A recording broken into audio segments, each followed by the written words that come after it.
Lele emakhaya ngithi namhlanje ake ngize naleli iphupho leli lokuphupha amaqanda. Amaqanda-ke avame ukuba uphawu oluhle kakhulu emaphuphweni. Ukuphupha ubona amaqanda kusuke kukhuluma isimo sokuvuseleleka kwezinto zakho, kukhuluma ngokuzaleka kabusha kwenhlanhla yakho. Ukuphupha uwabona amaqanda emaningi ephuphweni, lokho kusuke kusho kona ukuthi izinto zakho ziza ngenhlanhla enkulu, okusho ukuthi uzobona inhlanhla enkulu ezayo maduze nje empilweni yakho. Uma kuwukuthi uyaphupha lana uyawadla amaqanda, okusho ukuthi uyalidla iqanda, kungabe elibhoyiliwe, kungaba futhi elithosiwe, elifrayiwe. Lokhu kusuke kubika kona ukuthi kukhona impumelelo ezayo.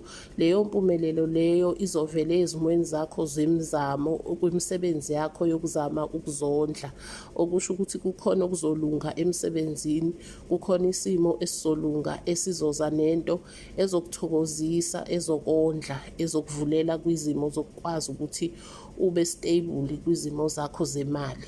Uma kuwukuthi uphupha lana amaqanda uyawabhoyila, okusho ukuthi wena uyalipheka iqanda ngokulibhoyila. Lokhu kusuke kusho kona ukuthi isimo sakho sempilo noma isimo sakho senhlanhla sizodinga kona ukuthi usebenze ngokuzimisela nangokubekezela ukuze izinto uyibone inhlanhla ekugcineni. Uma kuwukuthi uphupha lana amaqanda uyawathosa, lokhu abathi ukukufraya, uyawathosa, uyawapheka. Lokhu kusho kona ukuthi izinto zakho zempumelelo zizovela emva kokuthi uzimisele, ufake i-effort kwimizamo yakho. Lapho-ke uyobe usuthola khona impumelelo.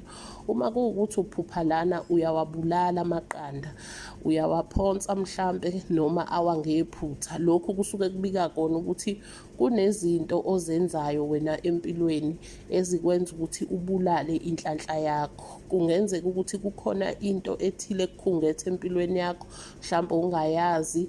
Uma kuwukuthi ayakuphunyuka, leyo nto leyo yenza ukuthi kube khona isimo sokuthi ufe inhlanhla yakho. Kusho ukuthi kukhona izimo eziwumonakalo empilweni yakho, mhlawumbe ungaziqaphile ezona ikusasa lakho.